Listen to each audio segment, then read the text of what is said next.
Jadi kebetulan sekarang masih kondisi pandemik ya, karena dari pemerintah masih belum diizinkan secara total untuk bisa pembelajaran secara offline. Kemudian kemarin dari fakultas sudah ada edaran bahwa untuk pelaksanaan perkuliahan dibagi dua macam, yaitu satu online dan satu lagi ya hybrid ya. Yang online berarti full secara online itu diberlakukan untuk mahasiswa semester 5 dan semester 7. Ya. Sedangkan untuk hybrid, yang dimana hybrid ini nanti akan ada dua jenis perkuliahan jenisnya, yaitu online dan luring terbatas. Gitu ya. Jadi ada luring terbatas atau offline terbatas. Untuk online seperti ini, ada media Zoom meeting. Jadi saya nanti dalam konteks pembelajaran online, saya menggunakan Zoom meeting, kemudian ada Google Meet, YouTube, kemudian ada Google Classroom ya. Nanti saya bikin link Google Classroom-nya, nah itu sebagai sarana untuk bisa berkomunikasi tidak langsung, tetapi semua sumber pembelajaran materi akan saya share di Google Classroom ya. Dan kehadiran pun nanti Anda harus ada masuk ke Google Classroom. Nah, jadi itu pembelajaran secara online. Jadi Anda nanti media yang saya gunakan itu adalah Zoom Meeting, Google Meet, YouTube, ya. Kemudian apa namanya? Kemudian ya tadi Google Classroom ya, Google Classroom ya. Nanti linknya saya share.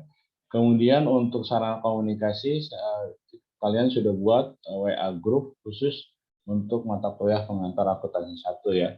Jadi semuanya Anda nanti harus masuk ke WA group Wex ya.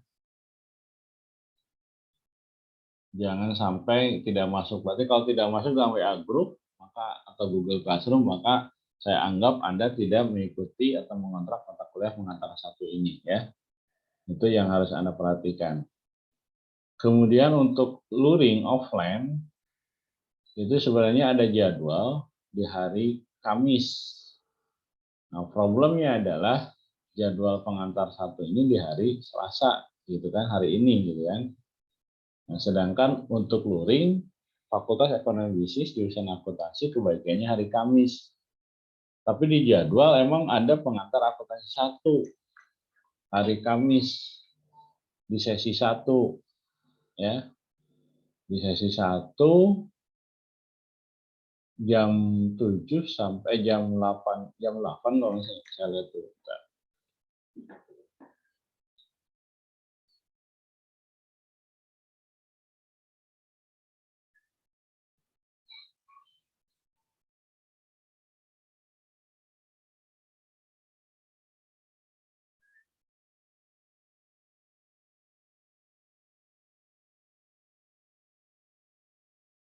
Iya, ada di sesi 1 jam 8 jam 9.30.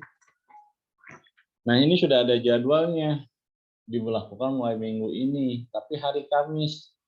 Nah, ini yang saya bingung adalah jadwalnya tidak bertepatan dengan mata kuliah Anda sendiri, gitu kan. Nah, berarti nanti saya harus berkoordinasi dulu dengan bagian fakultas BAK untuk merescheduling jadwal perkuliahannya, ya. Karena hari Kamis sesi 1 ya saya tidak ada pengantar akuntansi. Saya adalah kalau nggak salah akuntansi nirlaba di semester 5. Jadi tidak klop nih ya antara jadwal dengan jadwalnya luring, jadwal mata kuliah dengan jadwal luring. Jadi saya nanti akan koordinasi dulu. Kalau dari segi jadwal saya emang luring bisa dilakukan dengan terbatas ya luringnya ya. Jadi kalau nggak salah kapasitas hanya 50%-nya.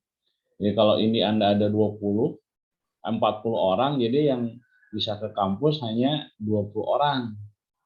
Yang sisanya online. Dan di minggu berikutnya ditukar.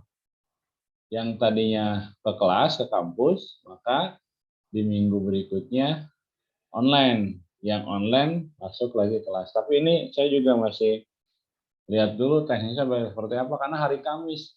Sedangkan hari Kamis pengantar akuntansi tidak ada. Anda semuanya ada di hari Selasa.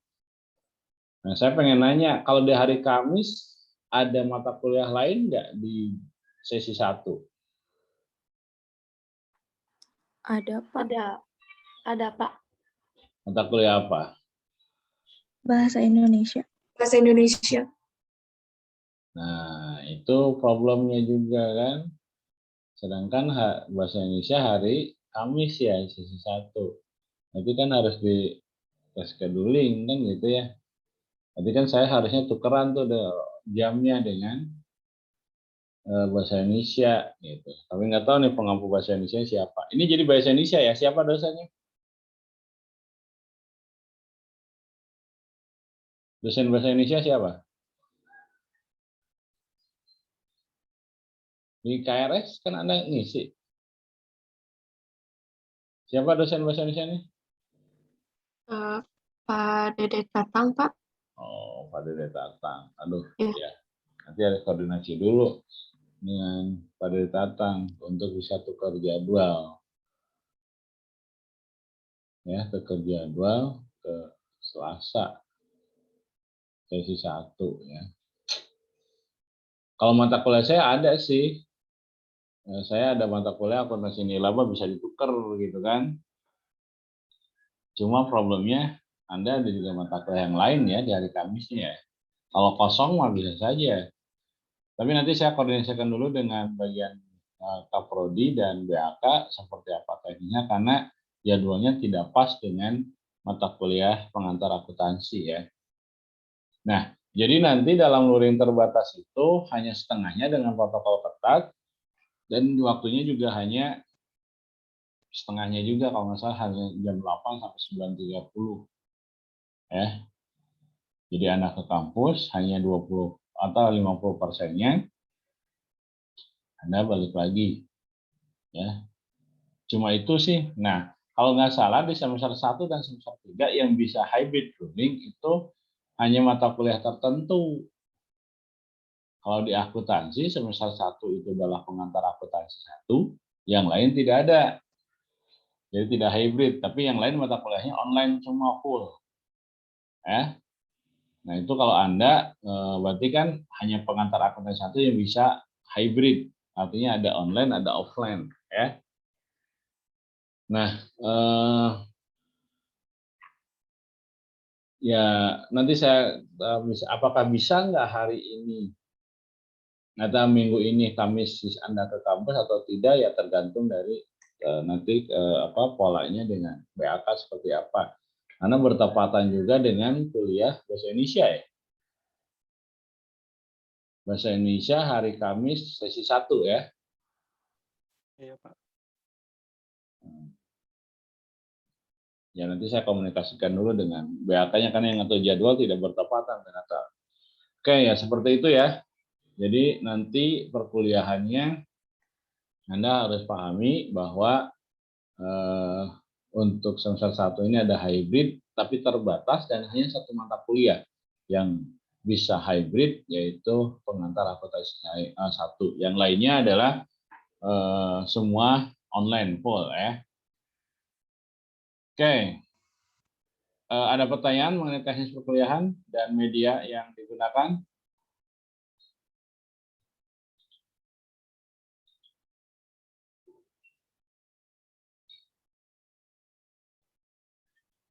Tidak ada ya, paham ya? Berikutnya ini akan saya sharingkan skill untuk RPS ya, rencana pembelajaran mata kuliah pengantar akuntansi 1. Nah, di sini dari struktur pokok bahasan mata materinya adalah 1 mengenai akuntansi dan sistem informasi. Kelihatan nggak share screen-nya, screen share-nya? Kelihatan, Pak. Oke. Yang dicoret-coret atau? Kan, Pak. Nah, ini akuntansi dan sistem informasi, kemudian struktur dasar akuntansi, persamaan dasar akuntansi, akun atau rekening dan manfaatnya, proses pencatatan, penyelesaian akun, penyelesaian siklus akuntansi perusahaan jasa, dagang, spesial jurnal, analisis laporan persediaan, dan case study. Jadi semuanya materi ini pada intinya adalah mengenai siklus proses akuntansi yang dimana nanti akan sampai dengan proses analisis laporan terbatas, ya.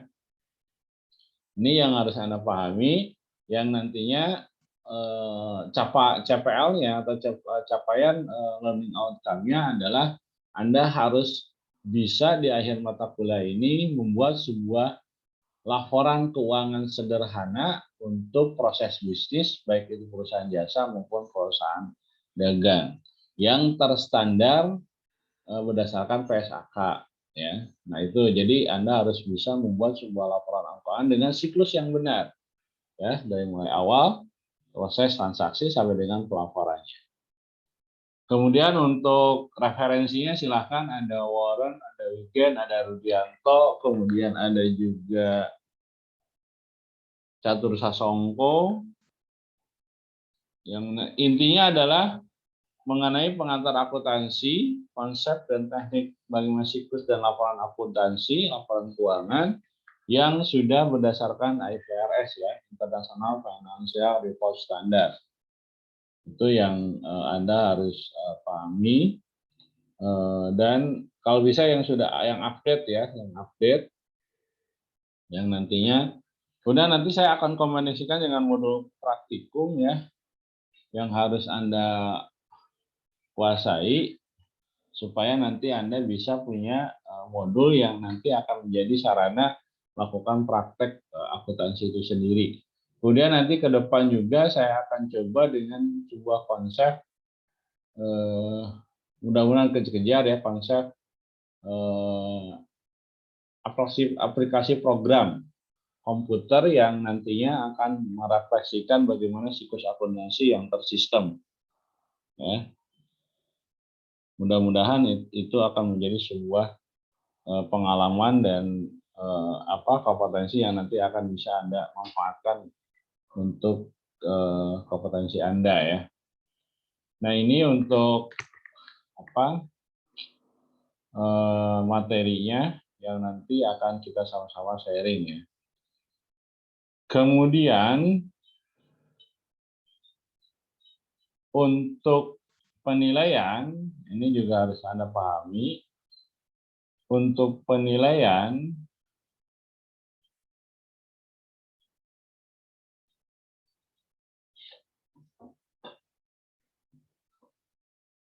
nilai akhir atau NA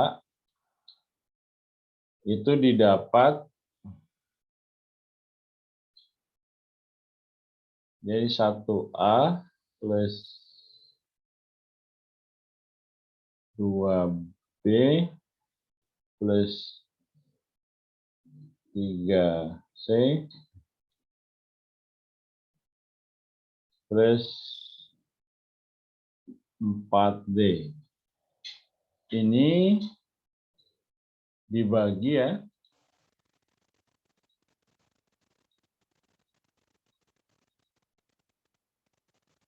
dibagi 10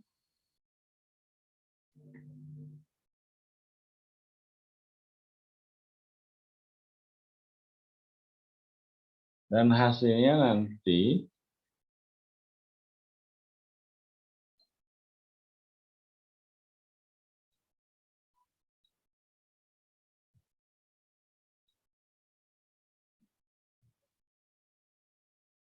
adalah 0 sampai dengan 100. Ya.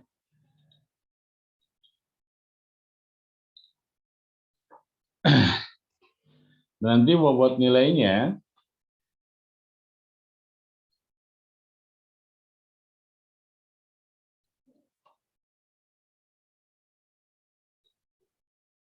dari mulai A, ya, A minus, B plus,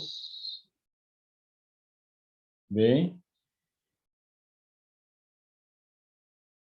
B minus, C plus, C,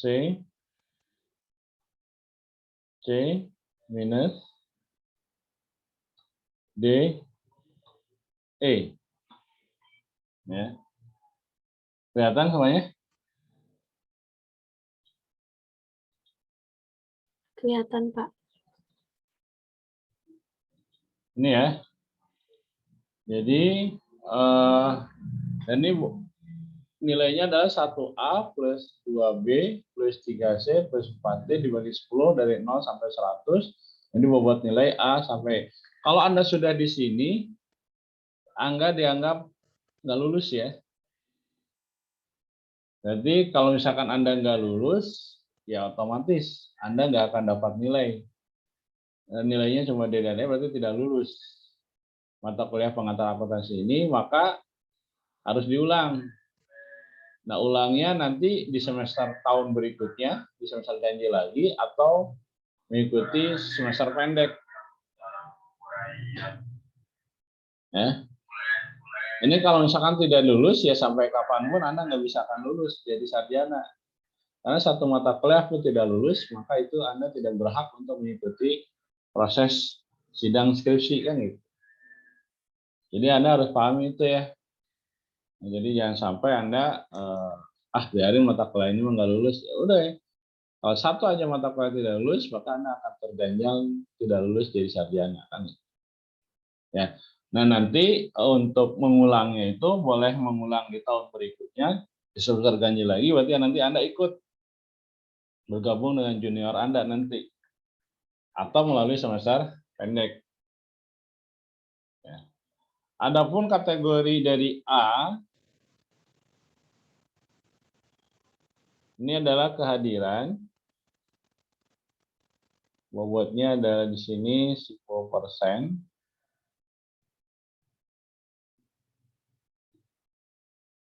B, keaktifan.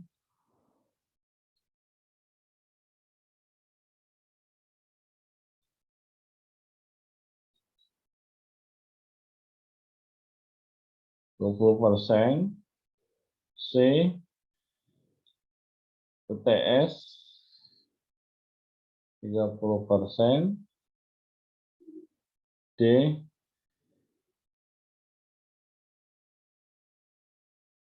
UAS 40%.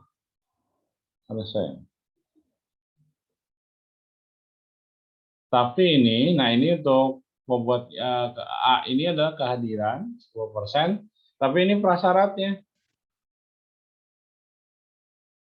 Prasyarat UAS ini 80% ya.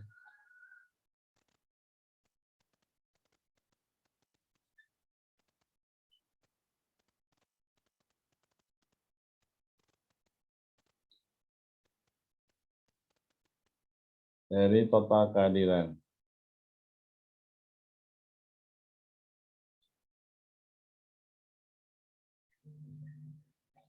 Jadi kalau misalkan Anda kehadiran dalam perkuliahan offline maupun online itu kurang dari 80%, maka Anda tidak diperkenankan untuk ikutan UAS ya. Jadi tetap prosesnya harus dijalani.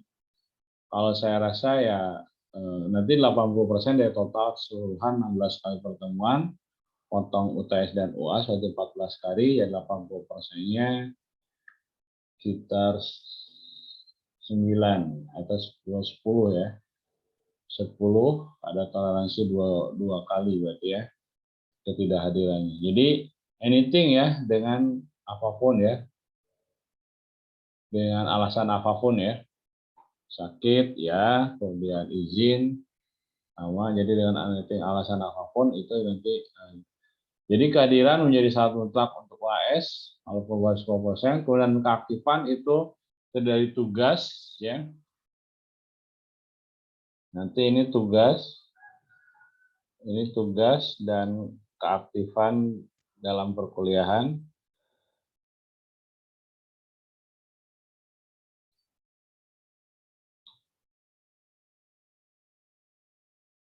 Nah, untuk tugas ada sifatnya individu ya.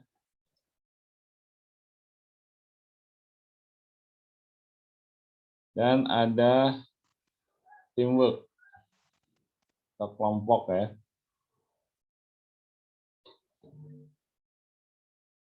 Kemudian UTS ada jadwalnya jelas, jadi 30% UAS. Jadi kalau misalkan Anda hanya sampai UTS, ya, Anda tidak ikutan UAS, sudah pasti Anda tidak lulus D dan E. Kalau UTS-nya tidak, berarti sudah jamin bahwa Anda hanya dapat nilai C.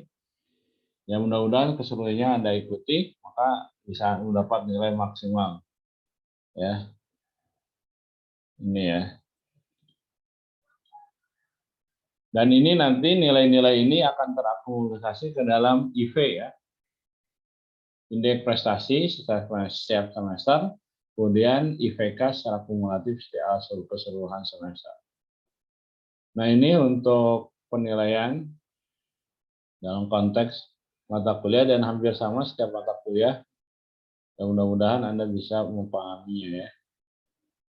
Oke, sampai sini ada yang menanyakan mengenai proses penilaian?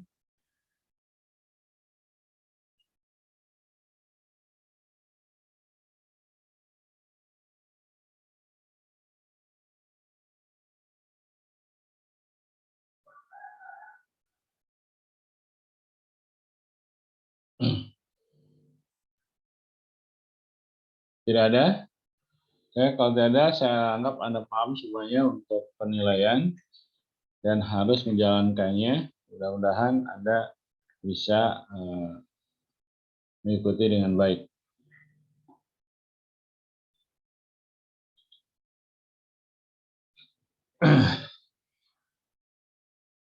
Nah, itu beberapa hal yang harus Anda pahami dalam konteks perkuliahan, khususnya pengantar akuntansi 1, di mana nanti itu akan menjadi prasyarat Anda mendapatkan kelulusan dalam mata kuliah ini ya. Untuk ya boleh kalau ada pertanyaan monggo, kalau misalkan tidak berani ya boleh di chat. Kalau tidak berani langsung ngomong, silakan di chat, silakan ya. Oke, sebelum saya langsung ke materi nih, kira-kira ada yang mau tanyakan dulu nggak?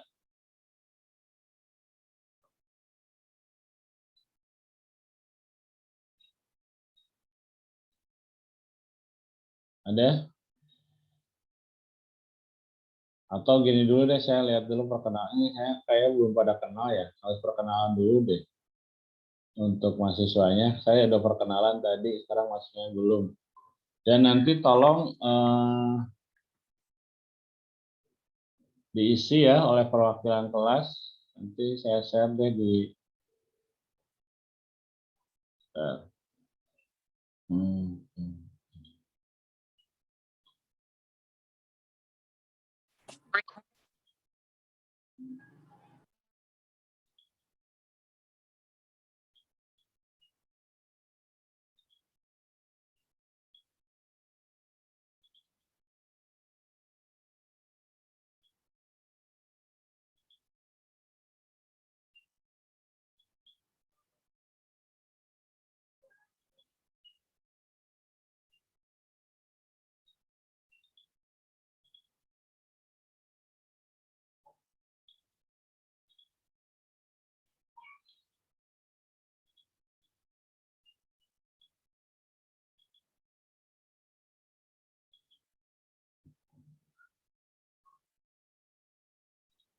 Nah, itu saya udah share di grup, tinggal nanti Anda isi.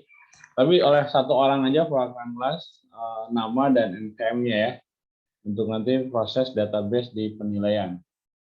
Dan nanti akan saya bandingkan dengan KRS yang sudah diisi, yang diterima oleh DPAK ya, sesuai atau tidak ya. Anda harus perhatikan juga daftar nama Anda harus tercantum dalam PRS dalam sistem, karena nanti kalau mata kuliah Anda nama Anda tidak tercantum, maka nilainya nggak akan muncul oleh dosen pengampu itu sendiri ya. Jadi harus perhatikan nanti daftar nilainya ada atau tidak, kan? Oke. Saya pengen tahu dulu nih background dari masing-masing mahasiswa yang ada. Walaupun terasa masih ngantuk ya, masih pagi-pagi, biasanya masih tidur ya. Anda ya coba saya. Oke deh, sebelum tambah ngantuk, nanti saya pengen screenshot dulu sebagai bukti kehadiran Anda. Coba yang bisa videonya di-on kan ya. Sebagai bukti kehadiran Anda. Oke, saya mulai ya untuk screen 1 ya. 1, 2, 3. Oke, saya masukkan dulu ke grup.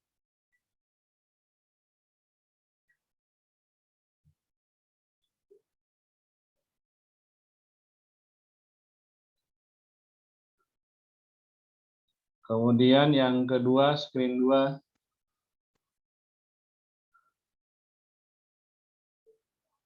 Ini Tariska masih belum ada on. Gambarnya dari tadi kemana? Katanya nggak bisa on cam, Pak. Oh, oke. Kemudian Anggi. Sama juga. Bisa. Coba 1, 2, 3. Oke.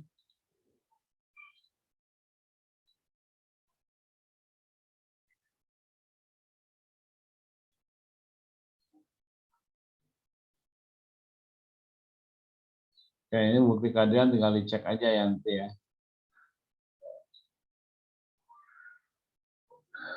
Oke, nanti sampel database Excel-nya itu diisi oleh satu orang. Siapa ketua angkatannya? Sudah dipilih?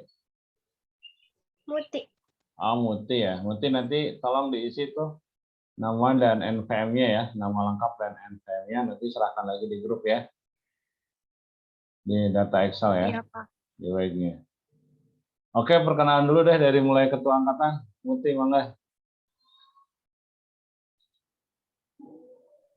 Nama saya Mutia Jalpa Ajahra, asal sekolah dari SMA 3. Oke, terus ada hobis nggak? Apa? Hobinya apa? Hobinya? Nggak tahu, nggak ada. Aku nggak ada hobi kayaknya. Masa, paling nonton drakor doang ya? Iya, Aku IPA IPS? IPA.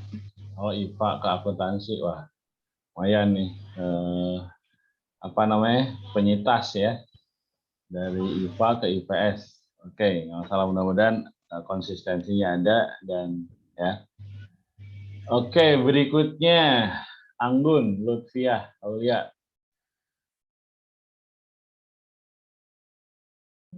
Perkenalkan, nama saya Anggun Lutfiah Aulia dari SMA 1 Sumedang. IPA IPS? IPA. Sama juga ya. Nanti orang Sumedang ya, ya. Di rumah di mana alamatnya? Di Panyingkir. Oh, Penyingkiran. Oke. Berikutnya Putri Nur Hidayah. Perkenalkan, nama saya Putri Hidayah dari SMA 1 Sumedang, jurusan IPA. Rumahnya di mana? Di Ganeas, Pak. Ganeas. Oke, berikutnya Delia Nur Hidayati Apriliani. Kenalkan, nama saya Delia, saya dari Buah 2, alumni SMA 1 Conggang, ngambil jurusan bahasa. Oh, tadinya jurusan bahasa ya? Oh, ada di Conggang bahasa ya? Ya, bahasa Jerman. Oke, wah, kira-kira Dutch tuh ya. Di Buah 2 ya? Mohon. Oke, terima kasih pada Delia. Fatia Amani. Perkenalkan, nama saya Fatia Almani, asal sekolahnya dari SMA 3, jurusannya IPS. Nah, IPS. Rumahnya, Di Talun. hobinya apa? Nonton Dayung. drakor. Oke, terima kasih, Fatia. Cahyani sekarang. Perkenalkan, nama saya Cahyani, alumni dari SMK Negeri 2 Sumedang. Rumahnya di mana, Cahyani? Di Sindang Taman, Pak. Sindang Taman. Oke, hobinya apa? Baca. Baca. Oke. Alia Zalfa Fauzia sekarang. Perkenalkan, nama saya Alia Zalfa Fauzia. Saya alumni dari SMK Negeri 1 Sumedang. Alamat di Cikoneng. Jurusannya apa? Teknik gambar bangunan. Wah, arsitek dong ya. Sekarang ke akuntansi ya. Ya, Ya. mudah-mudahan bisa merancang bangun sistem akuntansi yang baik ya. Oke, berikutnya Vini Cahyani. Perkenalkan, nama saya Pini Cahyani. Saya alumni dari SMA Negeri 2 Cimalaka, jurusan IPA. Oke, Cimalaka juga rumahnya. Iya. Oke, sekarang berikutnya Nur Rahman Ahmad. Perkenalkan, nama saya Nur Rahman Ahmad Mubarok, alumni dari SMAN 1 Kasokandel, Kasokando ya, jurusan IPA. IPA. Di sana gelap ya? Masih malam, masih subuh? Lagi di kamar, Pak. Cari penerangannya tuh, ntar yang lain ketakutan gitu. Cari penerangannya ya. Tuh, Fatia langsung wow gitu kan. Kasokando ya, Kasokando itu Majalengka ya. Iya, Pak. Nah, ya mudah-mudahan bisa nanti luring bisa ke sini ya. Iya, Pak. Oke. Berikutnya Kiki Cynthia. Perkenalkan, nama saya Kiki Cynthia dari alumni SMA Negeri Situraja jurusan IPA. Ini kayaknya pengrajin kayu nih ya. Oke, terima kasih Kiki. Agung Gustiana. Ya, Pak. Izin Ya. perkenalan, nama Agung Gustiana dari SMA 3 Sumedang, Pak. Rumah di Jatihuri, Pak. Jatos. Oh, Jatos ya. Ya. Oke, makasih. Berikutnya Cindy Sisilia.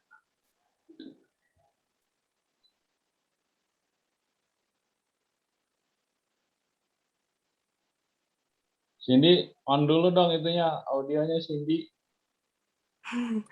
Perkenalkan, nama saya Cindy Cecilia Putri, asal sekolah SMA 1 Sumedang dari Jatinunggal. Oh, SMA 1 Sumedang tapi Jatinunggal. Ya. Jauh juga ya. Oke. Jurusannya apa? IPA, IPS? IPA. IPA juga ya. Kok ini jadi berkurang dari 40 sekarang 38? Kenapa yang keluar siapa ya?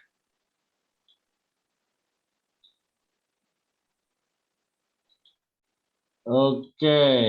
Siapa lagi? Dita Puspitasari.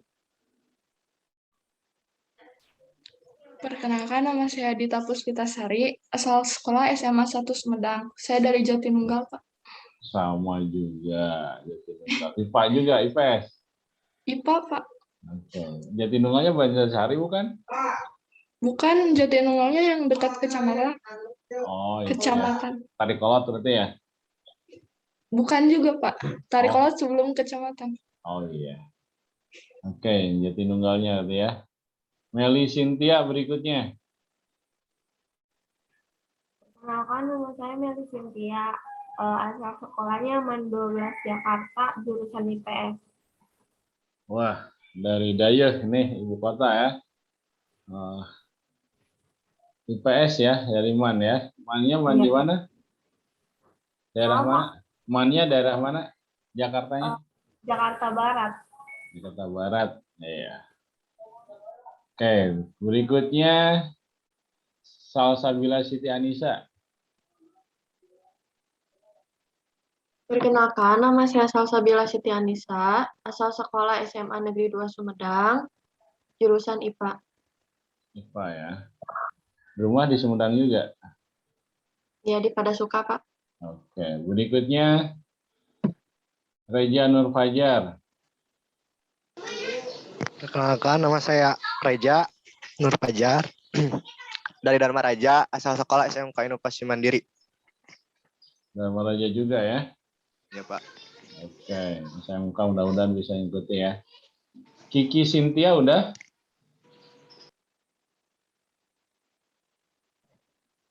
Perkenalkan, nama saya Kiki Cynthia, alumni SMA Negeri Situraja, jurusan IPA. Oh, udah ya. Ayu Ernawati. Perkenalkan, nama saya Ayu Ernawati, asal sekolah dari SMKN Situraja, jurusan RPL. FPL, Suraja juga ya. Oke, Mila Nurmala. Perkenalkan, nama saya Mila Nurmala. Saya alumni dari SMK Muhammadiyah 1 Sumedang, jurusan pemasaran. Di mana rumah? Di Paseh.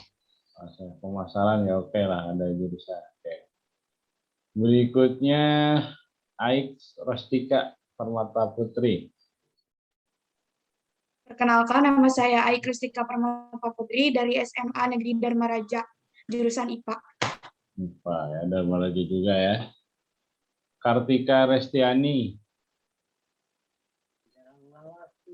Perkenalkan, saya Kartika Restiani dari asal sekolah SMK Muhammadiyah 1 Sumedang, jurusan TKJ. Oke, TKJ ya. Di rumah, Sumedang juga rumah. Di Paseh. Paseh. Oke, berikutnya Putri Rindiani. Perkenalkan, nama saya Putri Rindiani, asal sekolah SMK Negeri 1 Kertajati, jurusan akuntansi. Wah, akuntansi berarti udah paham dong ya, basic ya. Kertajati ya. Ada deket bandara dong ya. Iya, Pak. Mainnya pesawat mulu berarti ya. Oke. Enggak juga, Pak. Endah Siti Noviana udah belum? Endah? Hadir. Udah belum? Belum. Belum, coba. Perkenalkan, nama saya Endah Siti Noviana, alumni SMKN Situraja dari Dharma Raja di jurusan RPL. Oke, terima kasih. Lingga Prayoga. Prayogi ya? Ya, Pak.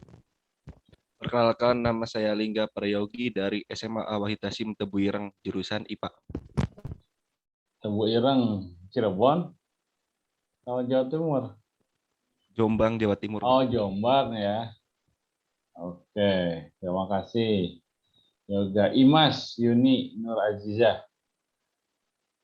Perkenalkan, nama saya Imas Yuni Nur Azizah, alumni SMA 3, jurusan IPA, alamat Cikoneng. Cikoneng ya. Sarah Nur Fadila. Sarah Nur Fadila.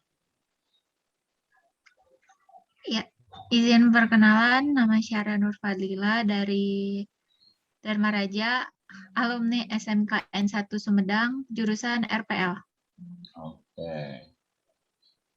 Berikutnya Fadila Lulu Laila. Perkenalkan, nama saya Lulu Laila Latifah dari SMA YKM Tanjung Sari, jurusan IPA. Oke, berikutnya Fadila Aulia Jahra udah ya? Belum, Pak. Oh ya, Fadila Aulia Jahra.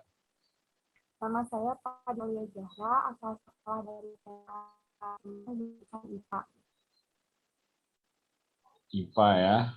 Berikutnya Rafila Anggraha Himawan. Perkenalkan, nama saya Rafila Anggraha Himawan. Saya dari SMA 1 Sumedang, jurusan IPS. Oke, Sumedang juga ya rumah? Di Ganes, Pak. Dan ya. Oke, Renalda Adila. Perkenalkan, nama saya Renalda Adila, asal sekolah SMA N1 Tanjung Siang, jurusan IPA. IPA ya, Tanjung Siang juga ya?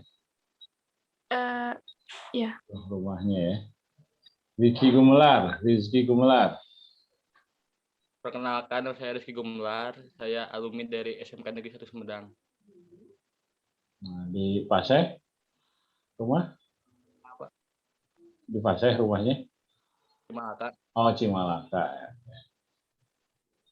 Maulani Latifah. Perkenalkan, nama saya Maulani Latifah. Saya alumni dari SMK Teknologi Intrisadi, jurusan TKJ. Oke, Satria Ari. Perkenalkan, nama saya Satria Ari Triana, Pak. Alumni SMA 1 Cimalaka. Oke, itu. Kemudian Anggi Usmayanti. Siapa? Perkenalkan, nama saya Anggi Usmayanti Nur Pratiwi, asal sekolah SMKN 1 Kertajati, jurusan akuntansi, dari Ujung Jaya. Ya, berarti akuntansi udah punya basic lah, udahlah. Ya, berarti sekarang Sadiah Fatimah.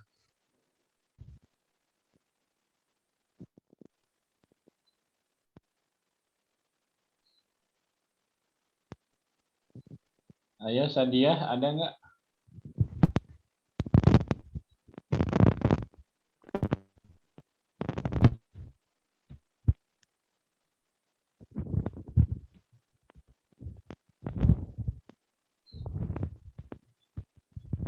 Sadiah nggak ada suaranya?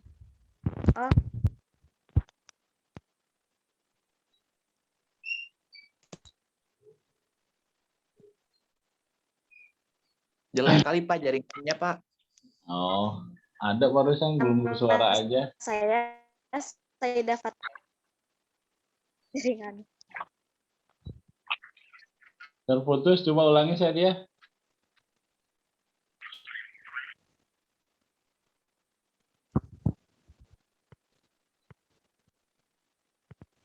Kecil suaranya ya, nggak kelihatan. Oke, jadi ya berarti kalau networknya bukan ya.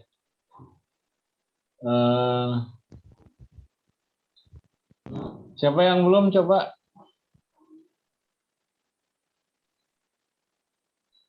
Siapa yang belum?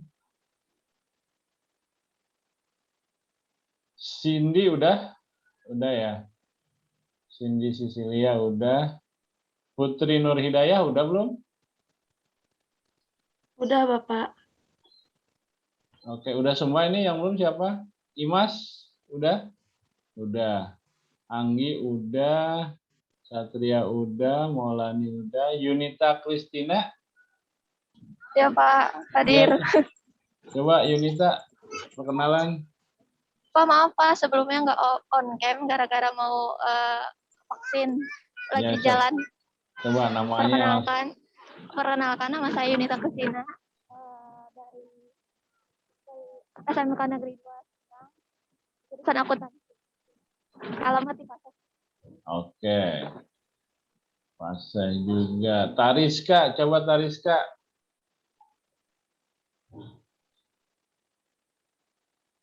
Tariska. Lagi divaksin Tariska? Oh, tidak ada Tariska ya. HP-nya Pak nggak bisa on cam sama bicara. Oh gitu. Oh. Iya, laptopnya ketinggalan katanya Pak. Oke. Siapa yang belum nih? Udah semua?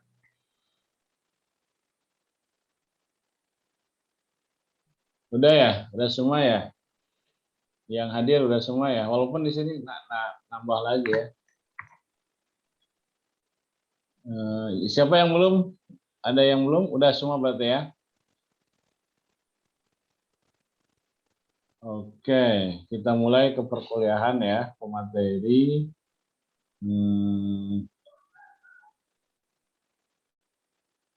Nah ini saya rasa untuk yang punya basic akuntansi ini sudah sangat bisa ya, karena kita akan mengulang dari basic banget ya, dari mulai bagaimana siklus akuntansi dari persamaan dasar. Yang untuk, karena saya kalau mau mulai langsung ke ini ya lumayan agak berat kalau untuk yang jurusannya tidak basic kayak RPL kan beda ya. Tapi mudah-mudahan bisa mengikuti ya.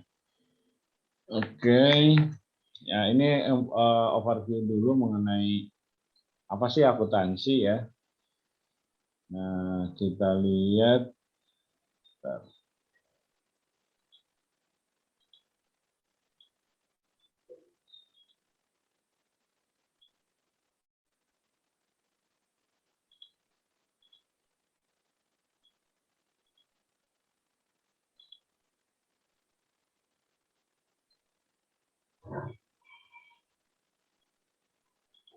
Oke, kelihatan screen share-nya? Kelihatan ya? Kelihatan, Pak. Oke. Akuntansi, tujuan, arti, dan fungsi. Gambaran umumnya bahwa pada konteksnya adalah setiap perusahaan yang dalam aplikasinya kegiatannya adalah profit oriented, maka dia memerlukan sebuah proses pelaporan yang nanti secara finansial yang nanti akan menjadi sebuah gambaran evaluasi terhadap kinerja transaksi bisnis yang dilakukan oleh perusahaan itu sendiri ya, yang sifatnya profit oriented. Nah, untuk bisa menilai apakah usahanya berjalan sesuai dengan targetnya atau tidak, maka yang paling sederhana, yang paling mudah untuk bisa dilakukan yaitu dengan melakukan sebuah pelaporan proses akuntansi yang nanti akan menggambarkan tentang gambaran umum mengenai proses bisnis yang sudah dia lakukan dalam selama satu periode tertentu ya, sehingga akan kelihatan apakah dia loss atau rugi, apakah dia profit atau laba dari bisnis yang dia lakukan, kemudian capitalnya itu sudah berubah atau tidak, kemudian apakah dia punya payable atau hutang atau tidak. Nah, nanti akan kelihatan dari gambar umum mengenai sebuah pekerjaan akuntansi ini ya. Nah, informasi merupakan hal yang penting yang diperlukan oleh perusahaan, maka informasi mengenai keadaan keuangan hasil usaha yang telah dicapai ini menjadi salah satu concern sajian dari akuntansi ini. Jadi, akuntansi ini nanti akan menyajikan sebuah informasi mengenai keadaan keuangan. Ada berkaitan dengan finansial. Tentang filosofi, kenapa sih orang harus mempelajari akuntansi dalam proses bisnisnya, bahwa setiap manusia memerlukan sebuah proses memenuhi kebutuhannya. Dan untuk alat tukar yang paling diminati oleh manusia ya uang ya atau finansial. Dan saya rasa semua manusia pasti senang dengan uang gitu ya. Ya, karena merupakan alat tukar yang memudahkan untuk bisa memenuhi seluruh kebutuhan hidupnya. Nah, jadi nanti konsennya akuntansi itu adalah dalam konteks dia memenuhi segala pelaporan keuangan yang berkaitan dengan proses bisnisnya ya. Nah, nanti akan kelihatan bagaimana pelaporan tersebut akan memberikan sebuah informasi yang jelas bagi user yang menggunakan atau stakeholder yang memerlukan informasi tersebut. Nah, informasi akuntansi ini nanti ya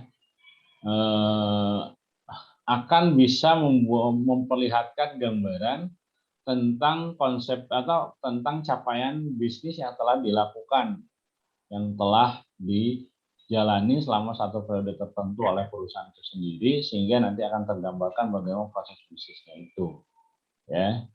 Nah, sehingga di sini pengetahuan tentang akuntansi merupakan hal yang bernilai menjadi sebuah kunci sukses bisnis itu sendiri. Ya. Kenapa demikian? Karena ketika ingin bisnisnya berhasil, maka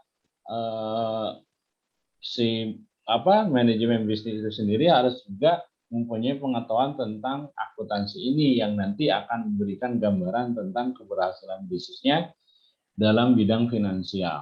Ya. Oke, secara definisi akuntansi adalah merupakan sebuah kumpulan konsep dan teknik ya yang digunakan untuk mengukur dan melaporkan informasi keuangan dalam satu unit usaha ekonomi.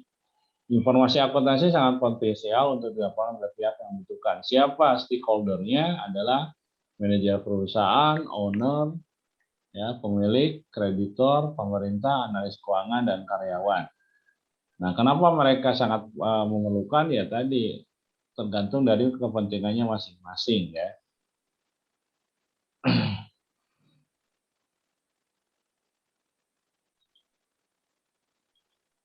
Nah, ini kalau berdasarkan American Institute of Certified Public Accountant bahwa di sini akuntansi adalah seni mencatat, menggolongkan, dan meringkas transaksi dan kejadian yang bersifat keuangan. Jadi ada seni mencatat, menggolongkan, meringkas transaksi dan kejadian yang bersifat keuangan dengan cara tertentu dan dalam bentuk satuan uang serta menafsirkan hasil-hasilnya.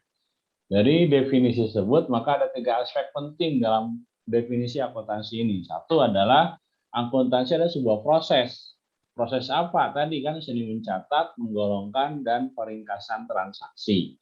Kedua adalah akuntansi proses transaksi keuangan dengan cara mempunyai pola tertentu. Artinya tidak sembarang, ya, tidak acak, tetapi menggunakan satuan uang sebagai alat pengukur. Jadi informasi keuangan yang ditampilkan jelas satuan moneternya, tidak sembarangan, ya, sehingga nanti bisa digolongkan dalam konteks moneter yang jelas, apakah itu rupiah, apakah itu dolar, tergantung mata moneter satuan moneter yang digunakan, ya. Kemudian yang ketiga, akuntansi tidak sekedar proses pencatatan, penggolongan, peringkasan belakang, melainkan juga penafsiran. Jadi nanti selain tadi mencatat, meringkas, menggolongkan, itu juga bisa dilakukan sebuah penafsiran terhadap hasil laporan keuangan yang dihasilkan oleh sebuah proses akuntansi ini. Nah, nanti penafsiran itulah yang nanti akan memberikan gambaran tentang kesuksesan proses bisnis yang dilakukan oleh industri tersebut, ya. Jadi nanti gambaran akuntansi ini nanti akan memberikan sebuah penafsiran, ya. Nah, penafsirannya juga harus sama, maka nanti ada prinsip-prinsip akuntansi yang harus kita pelajari atau kita pegang, ya. Nah, definisi lain di sini bahwa akuntansi adalah sebuah kegiatan jasa yang fungsinya menyajikan informasi kuantitatif, karena tadi bersifat moneter, tentang lembaga-lembaga ekonomi yang terutama yang bersifat keuangan, kemudian yang bertujuan agar pengguna dalam pengambilan keputusan ekonomis. Jadi artinya laporan ini juga akan dijadikan dasar untuk decision making, ya, atau dasar untuk mengambil keputusan, ya. Berikutnya di sini adalah proses mengenali, mengukur, dan mengkomunikasikan informasi ekonomi, mempertimbangkan keputusan yang tepat oleh pemakai informasi yang berkasus bersangkutan. Nah, dari 2 definisi tadi bisa disimpulkan di sini bahwa kegiatan akuntansi, ya, bahwa proses yang terdiri dari identifikasi, pengukuran, dan pelaporan informasi ekonomi. Yang kedua, kegunaannya, bahwa informasi ekonomi yang dihasilkan nanti diharapkan berguna untuk penilaian dan pengambilan keputusan mengenai sebuah institusi atau proses bisnis dalam sebuah perusahaan, ya. Nah, itu mengenai definisi akuntansi. Nah, sekarang dari kemanfaatannya atau kegunaannya, ya tadi karena sifatnya menghasilkan informasi, ya otomatis akan berguna informasi itu bagi pihak-pihak yang memerlukannya, yaitu yang disebut dengan stakeholder. Stakeholder itu nanti ada eksternal maupun internal, ya. Nanti yang akan berkaitan dengan proses decision making atau pengambilan keputusan dan pertanggungjawaban, ya. Nah, sedangkan untuk pemakai informasi, nah ini yang lebih stakeholder itu ada 2 golongan besar, yaitu stakeholder internal dan stakeholder eksternal. Internal di sini adalah yang berhubungan langsung dengan perusahaan itu sendiri atau institusi, ya, seperti owner, pemilik, calon pemilik, investor, ya, kreditor, calon kreditor, manajemen, karyawan, dan calon karyawan atau government yang nantinya berkepentingan langsung terhadap institusi tersebut atau company tersebut. Sedangkan yang kedua adalah pengguna yang tidak berkepentingan langsung. Ya, seperti apa? Analis, konsultan, asosiasi, atau serikat. Jadi yang nantinya adalah mereka ini berkepentingan untuk melihat sejauh mana proses-proses bisnis yang dilakukan oleh sebuah perusahaan yang nantinya akan memberi gambaran tentang bagaimana menyusun sebuah standarisasi atau apa istilahnya perbandingan di setiap sektor dari perusahaan itu sendiri ya.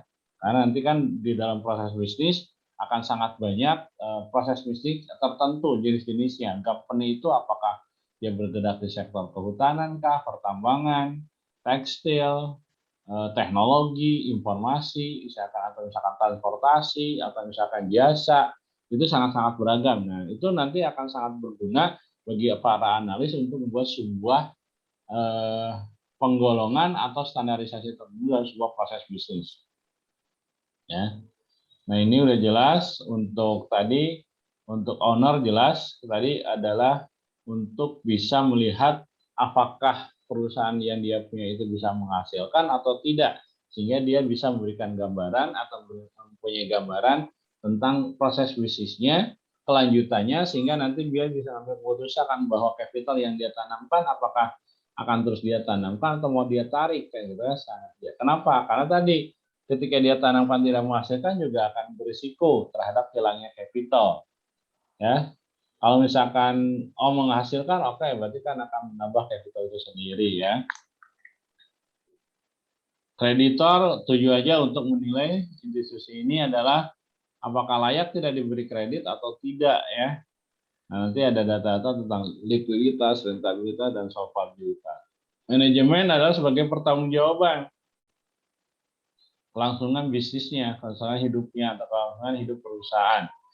Nah, itu melindungi hartanya, rencana kegiatan perusahaan yang masa yang datang, pengukuran hasil perusahaan dalam waktu tertentu, pengawasan kegiatan perusahaan tersebut ya. Kalau karyawan untuk tadi kepentingan dia, apakah perusahaan ini akan terus berjalan sehingga dia masih tenang, ataukah harus kita beralih ke perusahaan lain atau profesi lain ya.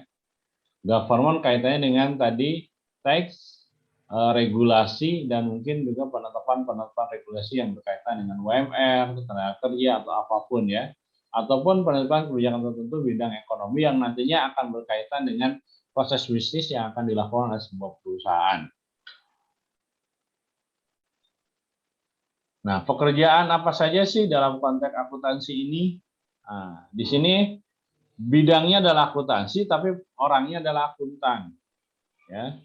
Nah, siapa aja sih yang kemungkinan nanti akan menjadi sebuah profesi di masa yang akan datang adalah satu, akuntan publik.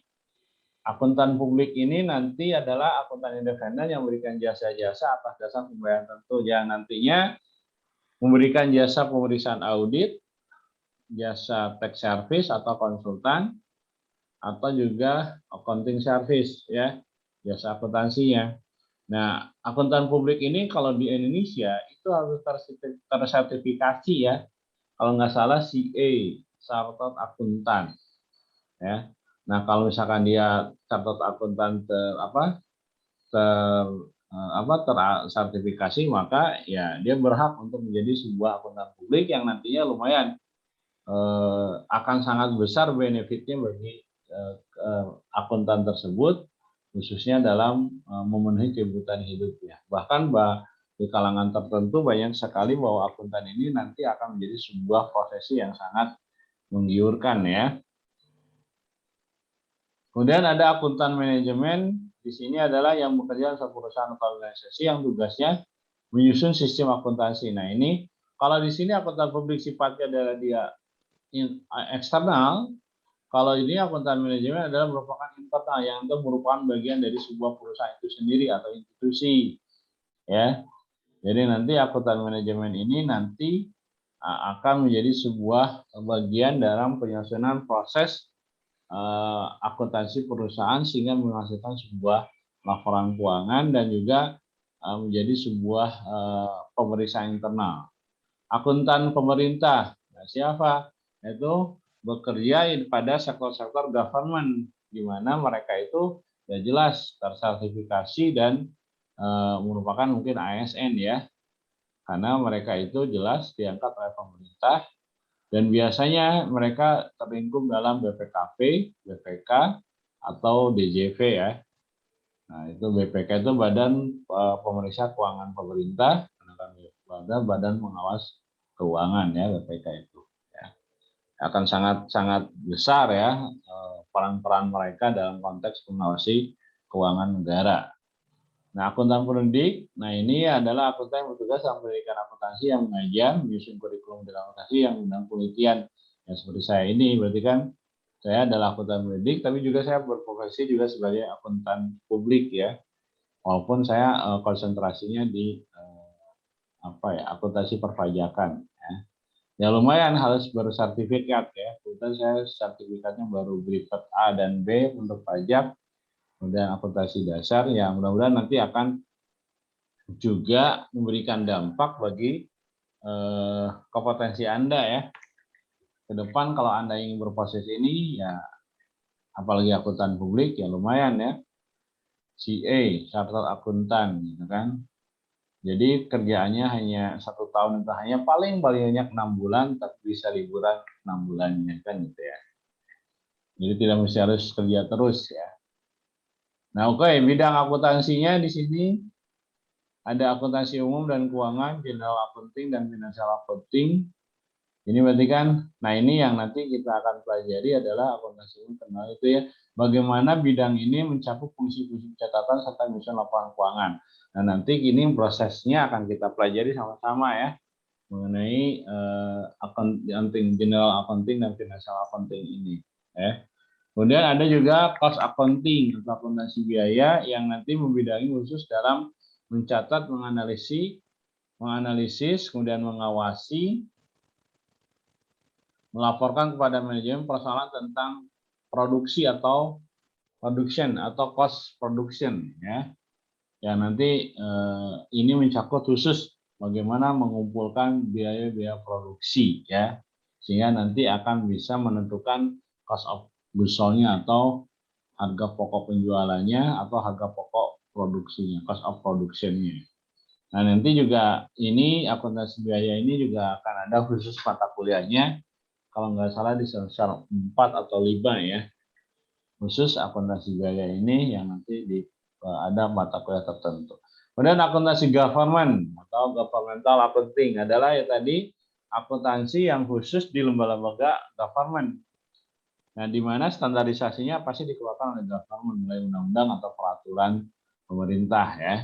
Kemudian akuntansi manajemen atau manajemen accounting. Di sini adalah analis yang nantinya akan memberikan sebuah membantu data taksiran sehingga akan bisa menjadi sebuah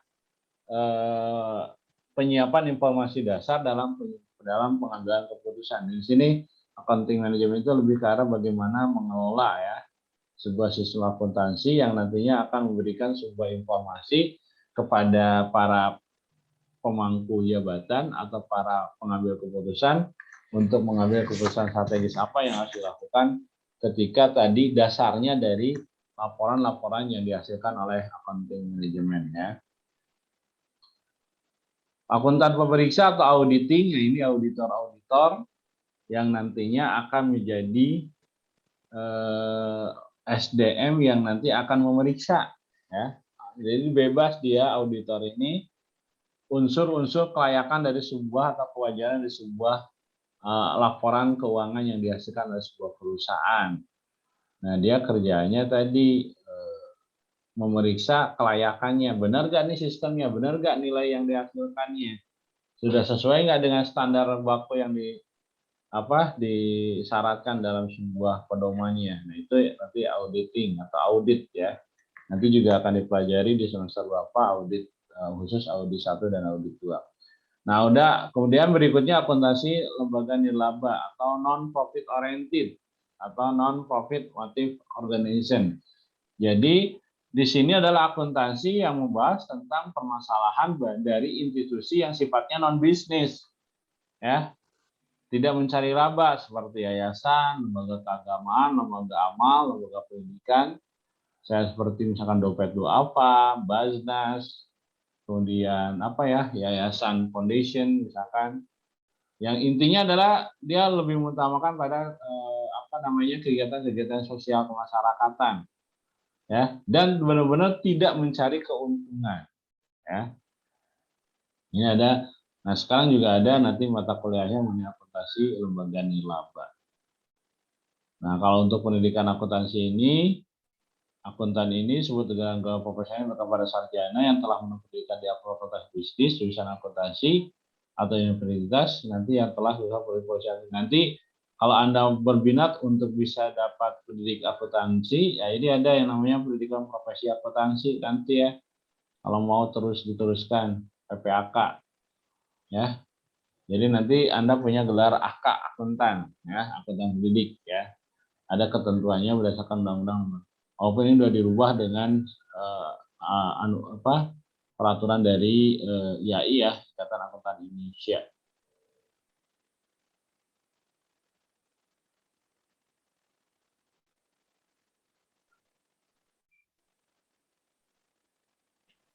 Nah, ini untuk prinsip-prinsip akuntansi.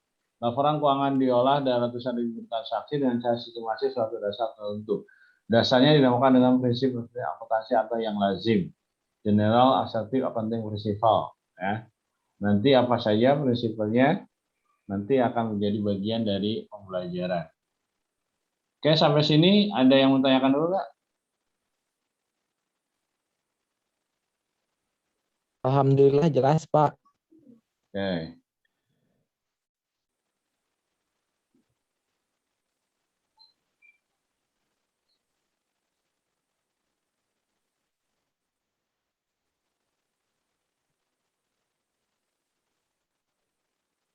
Pak, itu ada yang keluar katanya habis kuota, nanti masuk lagi.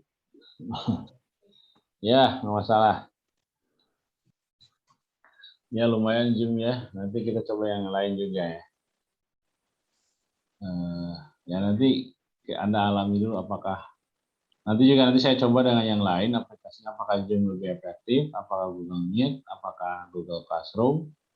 Ya, nanti juga loading supaya tadi bisa lah combine. Oke, ada yang mau tanyakan? Bapak izin bertanya. Iya, silahkan. Bapak kan akuntansi pemerintah itu ada yang cuma menyalurin dana. Nah, itu termasuk akuntan nirlaba atau bukan ya, Pak? Oke. Jadi untuk akuntansi yang nyalurin dana government itu sifatnya khusus ya. Karena dalam akuntansi itu sebenarnya sebagian besar kan terbagi dua. Ada yang disebut dengan akuntansi organisasi dulu, atau institusinya adalah organisasi sifatnya adalah profit oriented dan non profit oriented. Nah, organisasi profit oriented sudah jelas organisasi atau institusi atau perusahaan yang benar-benar menghasilkan laba atau yang orientasinya adalah mencari laba, ya. Itu jelas nggak bisa dibicarakan, itu nggak perlu dibicarakan kayak usaha perusahaan, Alfa, Indomaret, gitu kan. Kemudian PT Garuda, Telkom, itu jelas ya, dia institusi yang mencari bisnis, mencari keuntungan. Nah, ada juga organisasi yang non-profit oriented. Nah, non-profit oriented itu adalah organisasi yang tidak mencari laba, yang concernnya hanya pada fungsi pelayanan. Nah, pelayanan ini terbagi juga dua, ada yang sifatnya nirlaba, ada yang sifatnya government, ada yang sifatnya akuntansi publik, ada yang sifatnya non akuntansi publik. Nah, yang akuntansi publik ini adalah laporan hasilnya harus terpublikasikan pada masyarakat secara luas. Nah, di sana juga terbagi, ada yang sifatnya pemerintah, adapun non pemerintah. Nanti dan pemerintah ini ada khusus. Kalau pemerintah itu kan jelas aturannya berdasarkan aturan yang dikeluarkan oleh negara. Nah, jadi di akuntansi government ya berbeda. Dia aturannya adalah PSAP atau Pernyataan Standar Akuntansi Pemerintah. Yang biasanya itu dikeluarkan oleh pemerintah, baik itu melalui Kemendagri, Kemenku, atau mungkin dari DJP, atau mungkin dari BPK, atau mungkin dari siapa ya. Yang intinya adalah aturan-aturan itu dikeluarkan oleh lembaga pemerintah itu sendiri. Jadi kalau berbicara akuntansi government, ya itu khusus. Nanti kita pelajari juga ada di akuntansi government-nya. Ya, kenapa? Karena tadi berbeda dengan akuntansi swasta atau akuntansi profit oriented yang nanti akan sangat berbeda ya. Dan itu standarnya pun berbeda. Nah itu ya, jadi akuntansi khusus penyaluran. Karena nanti bukan hanya akuntansi khusus penyaluran dana atau pertanggungjawaban. Nah, karena nanti pemerintah juga menyalurkan dana juga harus pertanggungjawabkan. Maka berbicara akuntansi government tidak hanya berbicara tentang penyaluran dana saja, tapi secara keseluruhan ya, dari penyaluran dananya, pemanfaatannya sampai dengan pertanggungjawabannya. Ya. Oke, seperti itu ya, Kak Yani. Oke, next ada lagi pertanyaan? Saya, Pak. Ya, silakan. Pak, apa kepentingan dari serikat buruh untuk meminta laporan keuangan sebuah perusahaan? Apa Pak kepentingannya? Oke. Kan tadi pengguna laporan keuangan itu bisa dari eksternal maupun internal. Salah satunya adalah serikat buruh dari eksternal. Apa kepentingan serikat buruh? Ya, tadi untuk melihat standarisasi kelayakan bagi sebuah perusahaan dalam memenuhi unsur tanggung jawabnya terhadap pemenuhan hak dan kewajiban terhadap para karyawan yang dia pekerjakan. Jadi intinya gini, dalam setiap penetapan standar kelayakan hidup atau untuk menetapkan UMR atau UMK di sebuah daerah, itu ada stakeholder yang nanti akan memberikan referensi. Salah satunya adalah tadi asosiasi buruh. Mereka merapat ya tadi dari pihak buruh seperti apa kelayakan hidup layaknya standarnya, dari pihak perusahaan dan pemerintah seperti apa, sehingga nanti digabungkan hingga menjadi sebuah konsensus atau kesepakatan bersama. Berarti di daerah tertentu ini berapa sih UMK-nya, berapa sih UMR-nya yang akan dijadikan dasar untuk standarisasi pemberian upah dari para perusahaan kepada para buruhnya. Nah, perlu juga government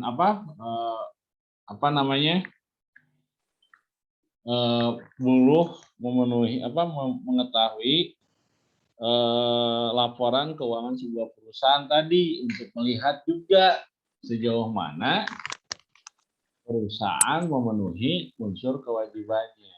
Walaupun secara aturan atau secara kepentingan tidak terlalu penting ya, serikat buruh istilahnya memenanyakan sebuah laporan keuangan perusahaan yang sifatnya publik saja dulu ya. Nah, dari sana baru bisa dilihat. Nah, kepentingan dari serikat buruh itu tadi untuk bisa bagaimana menjaga bahwa buruh-buruh itu benar-benar mendapatkan upah yang layak sesuai dengan kemampuan perusahaan. Jadi jangan sampai gini, dikasih upahnya minim tapi perusahaan sangat kaya dengan laba yang dihasilkan. Gitu. Tapi juga jangan sampai gini, buruh pengen dapat upah yang banyak tapi perusahaan bisa jadi bangkrut, ya percuma juga kan. Sekarang nih buruh digaji besar, oke nggak masalah, tapi cuma sebulan 2 bulan selesai perusahaannya bangkrut. Kenapa? Karena tadi resiko buruhnya lebih besar. Ya mana ada perusahaan yang mau atau investor yang mau nanamkan modal ya kalau misalkan buruhnya juga cost-nya tinggi. Ya. Kan dalam segini lah, Lingga misalkan jadi pengusaha, intinya bahwa Lingga tujuannya dia investasi terhadap perusahaan itu tujuannya adalah apa? Ingin dananya aman dan bisa menghasilkan, benar nggak? Nah kalau misalkan jadi investasi di sebuah daerah, lalu cost buruhnya tinggi, dihitung-hitung, ini nggak akan ada profitnya, ya ngapain kita, benar nggak? Ngapain kita investasi? Ini mah ribet, buruhnya nanti cost-nya tinggi, ya ngapain?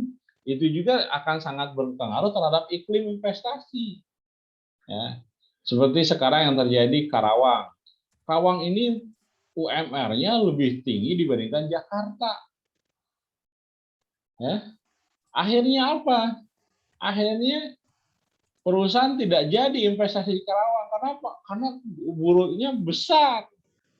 Ya, jadi cabut tuh, pada kabur. Nah, rugi nggak bagi Karawang? Rugi. Kenapa? Nggak ada investor yang mau menanamkan modalnya di Karawang, sehingga Karawang tidak bisa memenuhi penyediaan lapangan kerja, kan gitu. Nah, seperti kayak Sumedang dengan Majalengka. Sumedang UMR-nya besar daripada Majalengka. Akhirnya ya terdampak juga perusahaan-perusahaan investasi baru nggak mau di Sumedang, pengennya di Majalengka. Kenapa? Karena upah buruhnya lebih murah. Di Majalengka, Indramayu, Subang dibandingkan di Sumedang. Sumedang terlalu dekat ke Bandung sehingga orientasinya dekat ke Bandung sehingga UMR-nya hampir sama dengan Bandung. Nah, dari segi investasi ya kan. Jadi pemerintah sebagai regulator, sebagai pemanggi kebijakan dalam regulasi juga nanti akan menjadi menjembatani itu kepentingan pengusaha seperti apa, kepentingan buruh seperti apa, nanti dijembatani. Mari kita sama-sama mencari solusi bersama, kan gitu. Oke nih, buruh sekian, perusahaan mempunyai sekian. Oke nih, jadi nanti ada titik tengahnya sehingga investor tidak rugi, buruh pun mendapat kesempatan mendapatkan lapangan pekerjaan yang layak. Nah, seperti itu kepentingannya. Walaupun dalam konteks realitasnya banyak oknum yang memanfaatkan organisasi buruh itu untuk kepentingan pribadi atau golongan, ya. Kayak gitu, enggak. Jadi banyak sih orang yang memanfaatkan organisasi untuk kepentingan tertentu. Tapi pada intinya idealnya seperti itu. Oke, ada yang tanyakan lagi?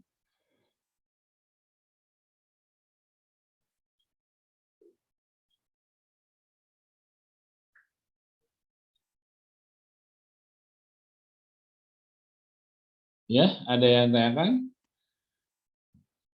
Kalau tidak ada, saya lanjutkan screen share-nya ke konsep dasar ya, ke konsep dasar.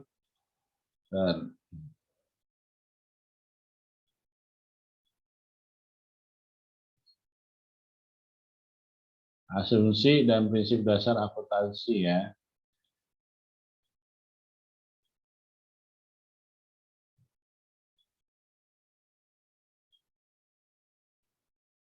Asumsi dan prinsip dasar akuntansi. Nah, di sini tujuan laporan keuangan jelas ya.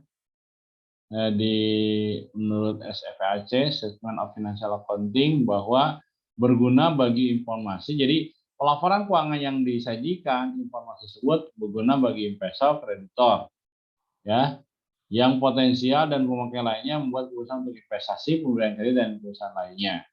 Membantu investor dan kreditor potensial memakai untuk menaksir jumlah waktu ketidakpastian dari penerimaan uang yang akan datang di masa yang akan datang. Menunjukkan sumber ekonomi suatu perusahaan, klaim atas sumber tersebut dan pengaruhnya terhadap transaksi kejadian yang keadaannya mempengaruhi sumber-sumber klaim atas perusahaan itu sendiri ya. Nah, di sini tujuan akuntansi keuangan dan laporan ada dua ya, tujuan umum dan tujuan kualitatif. Tujuan umumnya adalah memberikan informasi keuangan yang dapat dipercaya mengenai sumber-sumber ekonomi dan kewajiban serta modalnya. Ya. Berikutnya adalah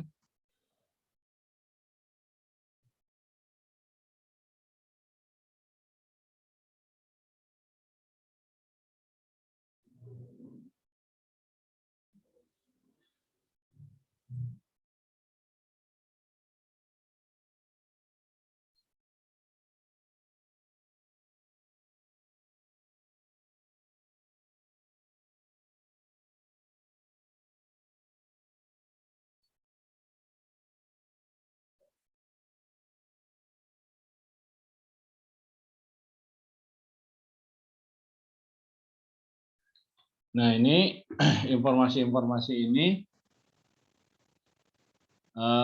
Kemudian informasi dapat dipercaya mengenai perubahan dalam sumber ekonomi yang dikelola kewajiban untuk memberikan potensi keuangan, informasi keuangan yang membantu para pemakai keuangan untuk mengestimasi potensi perusahaan dalam menghasilkan laba. Untuk memberikan informasi penting lainnya mengenai perubahan-perubahan dalam sumber ekonomi, untuk mengungkapkan sejauh mungkin informasi yang berhubungan dengan laporan keuangan yang relevan untuk kebutuhan informasi. Ya. Nah ini juga tujuan kualitatifnya relevan. Apa relevan itu? Nah itu tadi harus dihubungkan dengan maksud penggunanya. Dapat dimengerti adalah bisa mendapatkan batas pengertian oleh pemakainya. Jadi asumsinya harus jelas. Ya, jangan sampai orang baca akuntansi, laporan keuangan nggak ngerti apa-apa atau multitafsir. Kata Lingga misalkan laba, tapi kata Cahyani rugi. Nah itu kan multitafsir. Nanti tidak ada penyeragaman dalam penafsiran terhadap laporan keuangannya. Tapi juga orang yang membaca laporan keuangan juga harus paham, ya, harus paham terhadap laporan keuangan itu sendiri.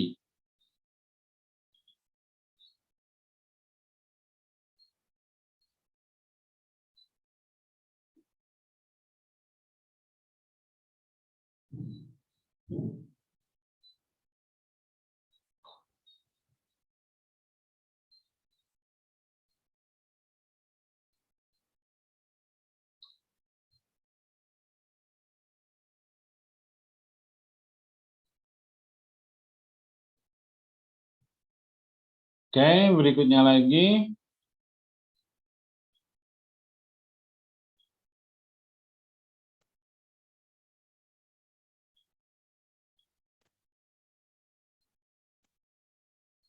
Mana barusan ya?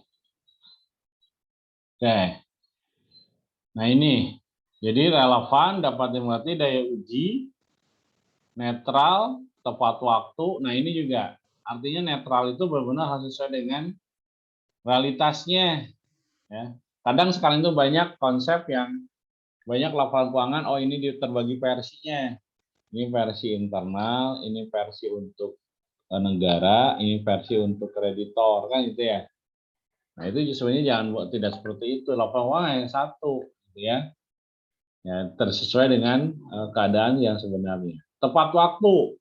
Laporan keuangan itu harus jelas tepat waktu karena informasi ini akan sangat berguna ketika dia tepat waktunya ya publisnya. Saya gini, laporan keuangan 2020 baru dipublis hari ini 2021. Akan percuma kan? Basi kalau istilahnya itu informasi itu. Ya. Kenapa? Karena tadi tidak bisa menjadi bahan dasar untuk pengambilan keputusan yang sudah kelewat gitu ya. Dan daya banding ini adalah laporan keuangan satu perusahaan itu harus bisa dibandingkan dengan laporan keuangan yang lain sebagai dalam rangka evaluasi ya. Kemudian lengkap tadi harus jelas multitafsirnya dari unsur keseluruhan dari A sampai Z-nya sehingga jelas unsur-unsur finansial yang dilaporkan dalam perusahaan itu sendiri. Asumsi dasar akuntansi ya. Asumsi dasar akuntansinya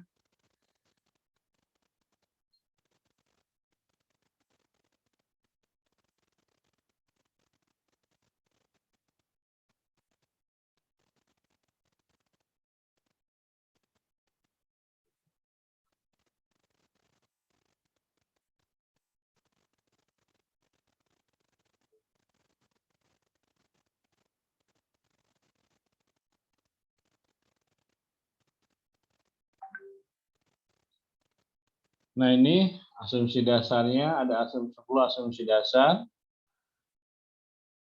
Tadi suatu masyarakat sudah pemerintah yang menjamin hak milik pribadi, kesatuan usaha spesifik, kontinuitas usaha, going concern, ini specific business entity, monetary expansion in accounting, artinya penggunaan unit moneter, kemudian konsistensi between period of the same entity, artinya konsistensi dalam setiap periodenya, diversity in accounting amount of the various entities, jadi artinya perbedaan dalam akuntansi di antara kesatuan yang bebas, conservatism ya, kemudian defendability of the data fraud internal control, ketergantungan dari data pengendali internal. Kemudian materiality, artinya cukup berarti. Kemudian ada batas waktu, penyusunan laporan keuangan membutuhkan taksiran-taksiran, dan timelines-nya, financial reporting, liquid estimate. Jadi asumsi dasarnya harus jelas bahwa akuntansi itu harus ada kontinuitasnya, ada materialitisnya, conversation-nya, kemudian tadi konsistensinya, ya. Kemudian satuan moneter yang jelas, ya, kesatuan usaha yang jelas, gitu ya. Kemudian tadi suatu masyarakat susunan pemerintah yang menjamin hak milik pribadi itu sendiri. Nah, seperti itu. Sampai sini ada yang mau tanyakan dulu nggak? Nah, ini nanti bisa saya share di Google Class. Tinggal Anda baca secara teoritis. Nanti pertemuan berikutnya kita coba untuk apakah luring atau online, kita lihat dulu. Kita langsung ke prinsip dasar persamaan dasar akuntansi yang langsung ke perhitungan. Oke, ada yang mau tanyakan dulu, monggo.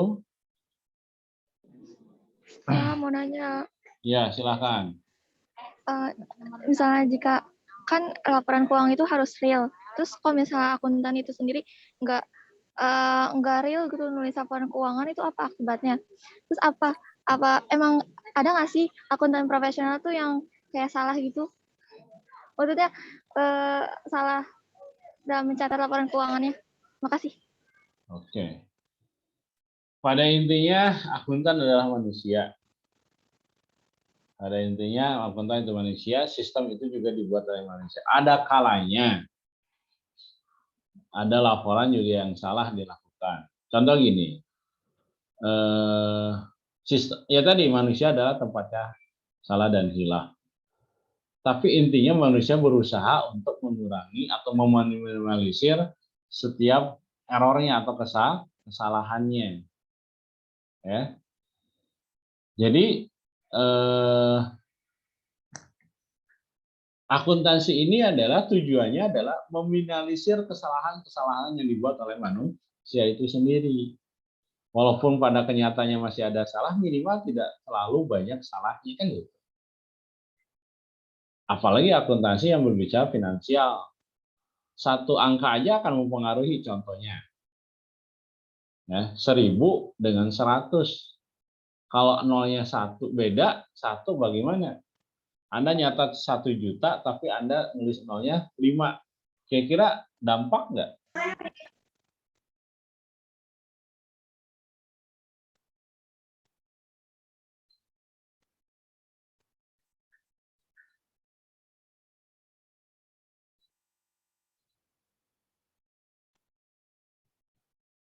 Misalkan nih, perusahaan nyata transaksi 1 juta, tapi oleh usernya dicatat 1 juta itu nolnya 5. Berdampak nggak? Jadi kalau nolnya 5 berapa nilainya? 100.000, Pak. Nah, 100.000. Kira-kira akan berdampak nggak? Berdampak, nanti nggak balance. Iya. Nanti itu. Jadi ada kalanya. Nah, sistem akuntansi ini atau meminimalisir kesalahan-kesalahan yang terjadi itu. Ada kalanya. Tapi yang menjadi problem di kita itu adalah tadi kepentingan. Kadang-kadang akuntan itu tidak bisa berbicara secara independen ketika ya tadi karena tadi akuntan itu kan dibayar oleh perusahaan. Nah, perusahaan menginginkan laporan audit itu sesuai dengan keinginan perusahaan. Ya mau tak mau, independensinya juga akan nanti berkurang. Ya, bagusnya sih tidak terpengaruh oleh itu. Kayak misalkan BPK mengaudit laporan keuangan sebuah pemerintah daerah, harusnya kan independen.